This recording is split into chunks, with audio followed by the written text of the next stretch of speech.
Health, fitness, exercise, being active is truly the fountain of youth. It's not supplements, it's not drugs, it's not any kind of bull crap they're going to sell you in a pill box or in a box or online. I mean, it's getting outside, enjoying your body. Welcome to the Spartan Endurance series on Spartan Up Podcast with host Johnny Waite. Hey Spartans, I'm Johnny Waite, one of the hosts of the Spartan Up Podcast. Welcome to this special endurance episode. We're rejoined by Joe Decker. He was so fantastic last week talking about goal setting. We brought him back to talk to you specifically about what it means to be an older endurance athlete.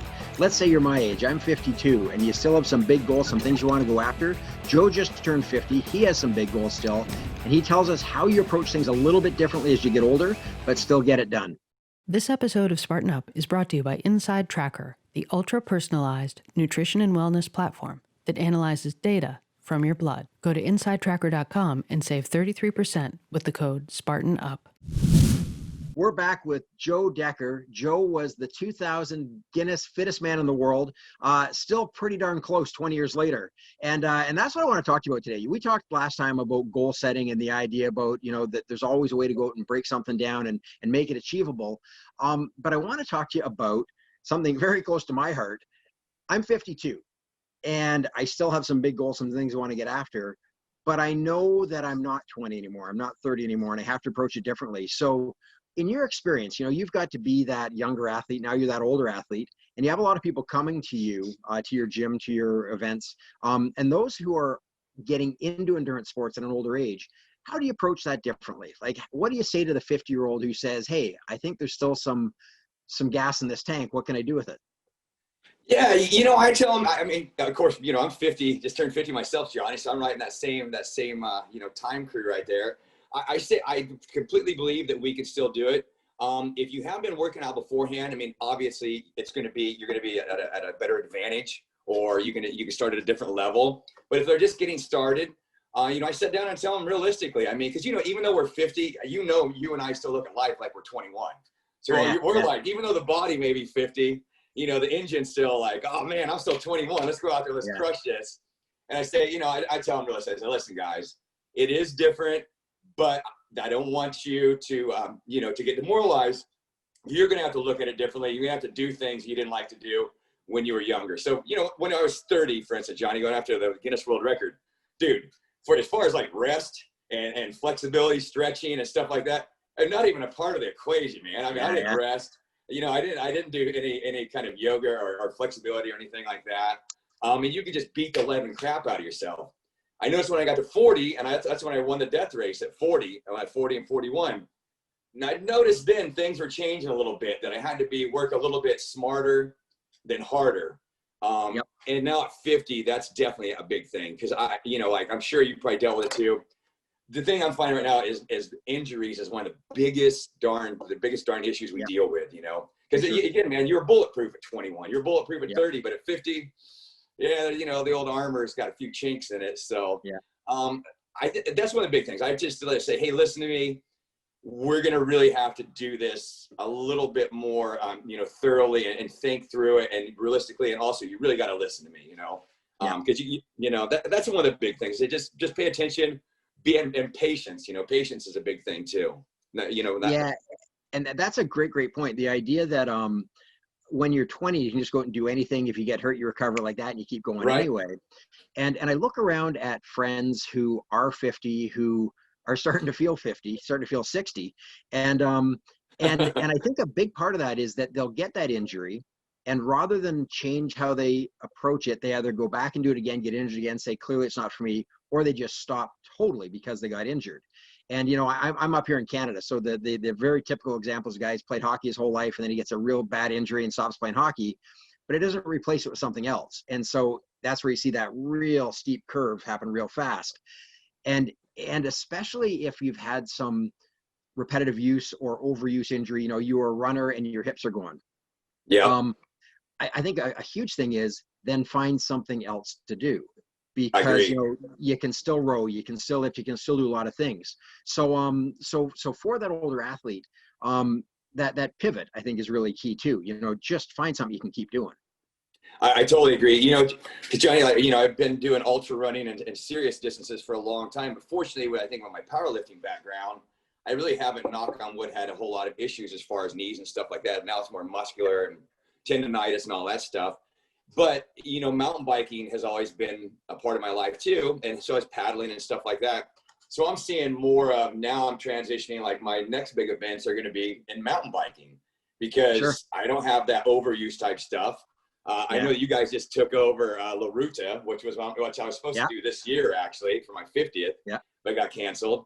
So like you said, being able to change, being able to evolve, and being able to accept. I think for a lot of us, whether you're male or female, you're such hard heads. You're like, it's this or nothing. I'm only going to be an ultra runner or nothing. And it's like, hey, brother or sister, if you can get out there and do the same thing on a bike, a road bike, a mountain bike, or in a kayak or canoe, you know what? You're still going to get a lot of the same pleasure and benefit from doing that, you know?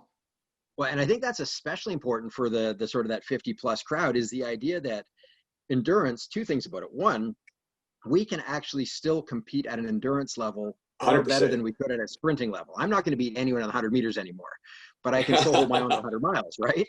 But the other side of it is that when you think about endurance, and this is what I love about this podcast, we're starting to explore all the different kinds of endurance, and the idea that I know you did the Texas, the river race, the paddle. Yeah, water safari, exactly. And what an incredible adventure that is, right? Like paddling, but dragging, climbing, going over roots and rocks, and just the most incredible terrain all down through the Texas swamps. And, you know, somebody who might have thought that endurance meant running a marathon or maybe running an ultra trail race, and now you find out that endurance can mean paddling, it can mean cycling, it can mean an immeasurable number of things. And so you know, like you say, even if you beat yourself up from a paddling standpoint, great, run. If you beat yourself from a running standpoint, bike. I totally agree. Health, fitness, exercise, being active is truly the fountain of youth. It's not supplements, it's not drugs, it's not any kind of bull crap they're going to sell you in a pill box or in a box or online. I mean, it's getting outside, enjoying your body, pushing your body, maybe not to the extreme like we used to, but still pushing it, challenging it, enjoying it. And you really, you know, I mean, I'm, 50 or 52. I still feel like a kid and still act like a kid. A little more creaks and cracks and aches and pains, but you know, it's you can still do it. You know, people say, oh, well, you can't do this at 50. It's like, you just don't want to do it at 50. You want to make excuses. Like, bull crap. You can do anything. I mean, maybe not the same as you could when you're 30, but you can still do most of the things at 50. Well, and also being willing to go out and do it at 50, just do the work, whatever that work may be, is going to make 60 better and 70 better and 80 better as well.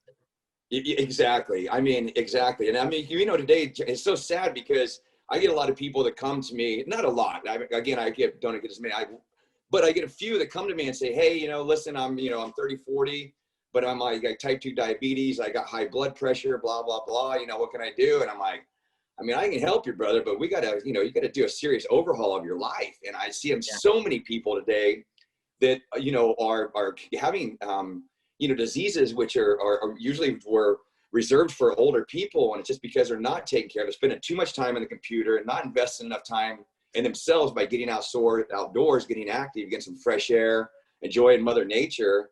And it's just too bad, I mean. Yep. No, 100%. And I read something great a while ago, and it said, be the person taking 2 stairs at a time when everyone else is taking 2 pills at a time. Oh, I like it. I like that one. That's a good one. All right. So hey, dude, you like I say, when I first met you 10 years ago, 10 years ago, maybe 8 years ago, 9 years ago. It was 9 years ago.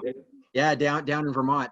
And you inspired me then, you inspire me now. And again, it isn't just the physical ability. I mean, that's amazing, but it's the attitude. And I know those two things go hand in hand, right? Like that kid energy and that enthusiasm and that drive for life.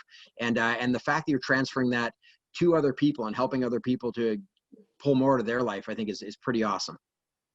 Oh, I definitely appreciate that.